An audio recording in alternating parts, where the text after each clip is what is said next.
নমস্কার বন্ধুরা, আজ আপনাদের শোনাব সত্যজিৎ রায়ের গল্প ইহুদির কবচ। প্রাচ্যের পুরাতত্ত্ব সম্পর্কে আমার বিশিষ্ট বন্ধু ওয়াল্ট মর্টিমারের জ্ঞান ছিল অসামান্য। সে এ বিষয়ে বিস্তর প্রবন্ধ লিখেছিল।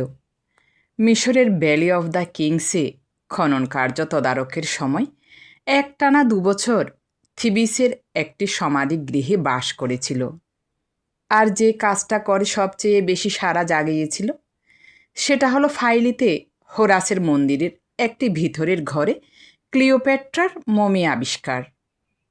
মাত্র 31 বছর বয়সে যে লোক এত কিছু করতে পেরেছে তার ভবিষ্যৎ যে উজ্জ্বল হতে বাধ্য সেটা প্রায় সকলেই বিশ্বাস করত। তাই মর্টিমার যখন বেলমোর স্ট্রিট মিউজিয়ামের তত্ত্বাবধায়কের কাজটা পেল তখন কেউ বিশেষ অবাক হয়নি।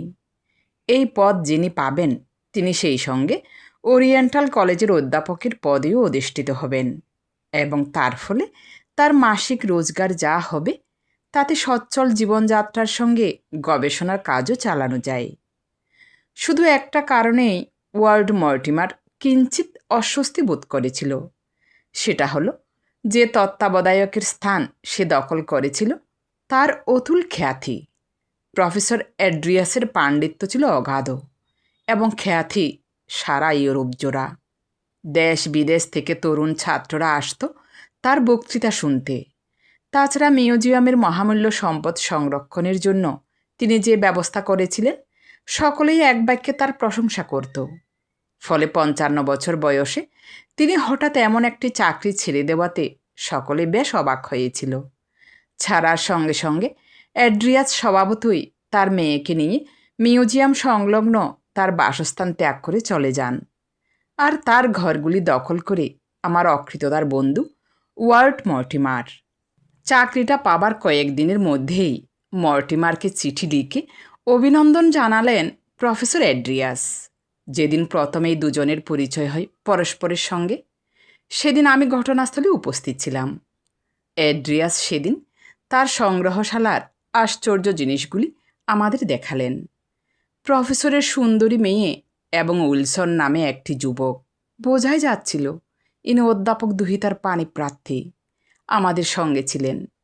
সংগ্রহশালায় সব শুদ্ধ 15টি ঘর, তার মধ্যে ব্যাবিলন ও সিরিয়ার সভ্যতা সংক্রান্ত 2টি, আর সংগ্রহশালার ঠিক মাঝখানে অবস্থিত প্রাচীন মিশরীয় ও ইহুদি সভ্যতা সংক্রান্ত একটি ঘরই সবচেয়ে উল্লেখযোগ্য।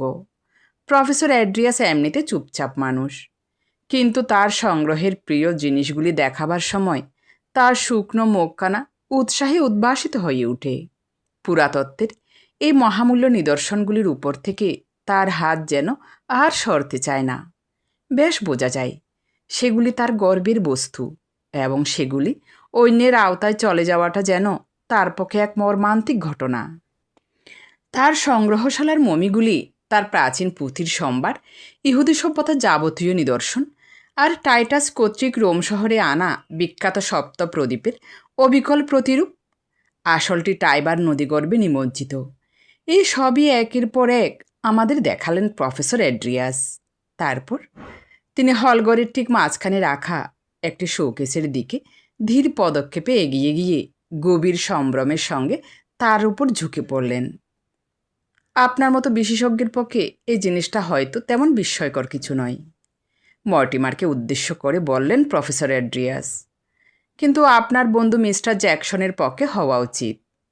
এবার আমিও কাঁচের আবরণের উপর ঝুঁকে পড়ে দেখলাম কেসের ভিতর রাখা রয়েছে হাতের তেলোর মতো বড় সূক্ষ্ম কারুকার্য করা একটি চতুষ্কোণ সোনার পাত, যার উপর 3 সারিতে 4টি করে পাথর বসানো। পাতটির একদিকে 2 কোণে 2টি সোনার আংটা। সমান আয়তনের পাথরগুলো প্রত্যেকটি আলাদা জাতের এবং রঙের। রঙের বাক্সে পাশাপাশি খোপে খোপে যেমন বিভিন্ন রং সাজানো থাকে, এজন্য কতকটা সেই রকম। এও দেখলাম যে প্রত্যেকটি পাথরের উপর একটি করে বিভিন্ন সাংকেতিক চিহ্ন খোদাই করা আছে। মিস্টার জ্যাকসন, আপনি কি উরিম ও থুমিমের কথা জানেন? নামগুলো আমার চেনা, কিন্তু তাদের মানে জিজ্ঞেস করলে বলতে পারবো না। প্রফেসর বললেন, ইহুদিদের প্রধান পুরোহিতের বুকে যে কবচটা ঝুলত তাকেই বলা হতো উরিম ও থুমিম। ইহুদিরা এই কবচের প্রতি গভীর শ্রদ্ধার ভাব পোষণ করত, যেমন রোমানরা করত ক্যাপিটলের আঁকা সিভিলাইন পুঁতিগুলির প্রতি। সাংকেতিক চিহ্ন আঁকা 12টি মহামূল্য রত্ন দেখতে পাচ্ছেন। উপরে বাঁ দিক থেকে শুরু করে পাথরগুলো হলো carnelian, peridot, emerald, ruby, lapis lazuli, onyx, agate, amethyst, topaz, beryl আর জেসপার। আমি কিছুক্ষণ স্তব্ধ হয়ে চেয়ে রইলাম মণি মুগ্ধ খচিত মহামূল্য কবচটার দিকে। শেষে প্রশ্ন করলাম, এই কবচের সঙ্গে কি কোনো ঐতিহাসিক ঘটনা জড়িত আছে? জিনিসটা যে অতি প্রাচীন এবং অতি মূল্যবান তাতে কোনো সন্দেহ নেই, বললেন প্রফেসর এড্রিয়াস। অকাট্য প্রমাণ না থাকলেও আমরা নানা কারণে বিশ্বাস করি যে এটা সেই সোলোমনের মন্দিরের আদি ও অকৃত্রিম উরিম ও থুমিম। এই জিনিস ইউরোপের কোনো মিউজিয়ামে নেই। আমার তরুণ বন্ধু ক্যাপ্টেন উইলসন মণিমুক্ত সম্পর্কে একজন বিশেষজ্ঞ। উনিই বলবেন এই পাথরগুলো কত খাঁটি। তীক্ষ্ণ ব্যক্তিত্ব সম্পন্ন ক্যাপ্টেন উইলসন দাঁড়িয়েছিলেন তার ভাবী পত্নীর পাশেই।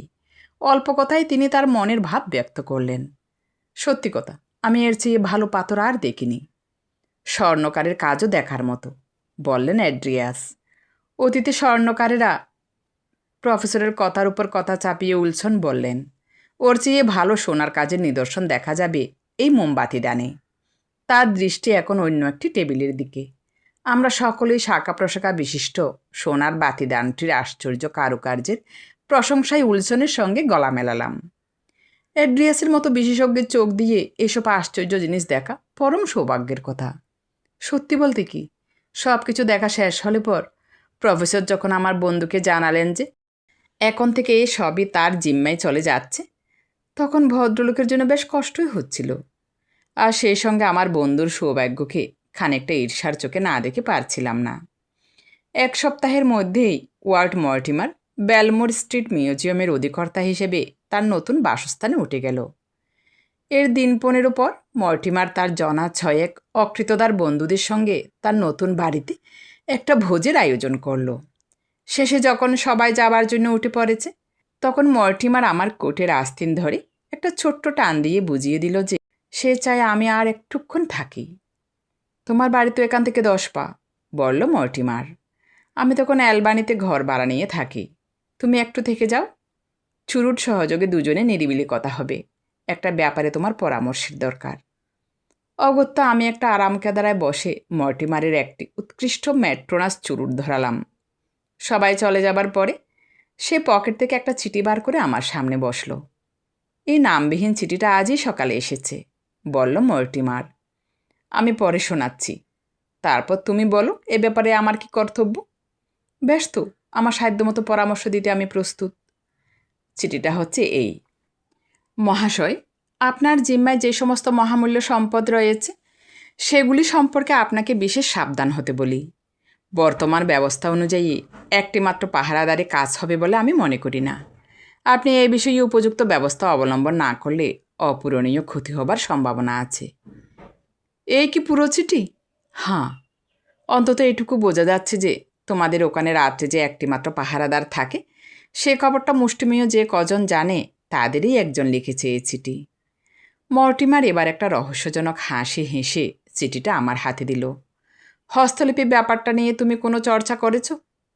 প্রশ্নটা করে মর্টিমার আরেকটা চিঠি আমার সামনে রেখে বলল, এটার কংগ্রাচুলেটেড সি এর সঙ্গে ওটার কমিটেড এর সি মিলিয়ে দেখো। ক্যাপিটাল আইটাও লক্ষ্য করো, আর ফুল স্টপের জায়গায় ড্যাশ চিহ্ন ব্যবহার করাটা।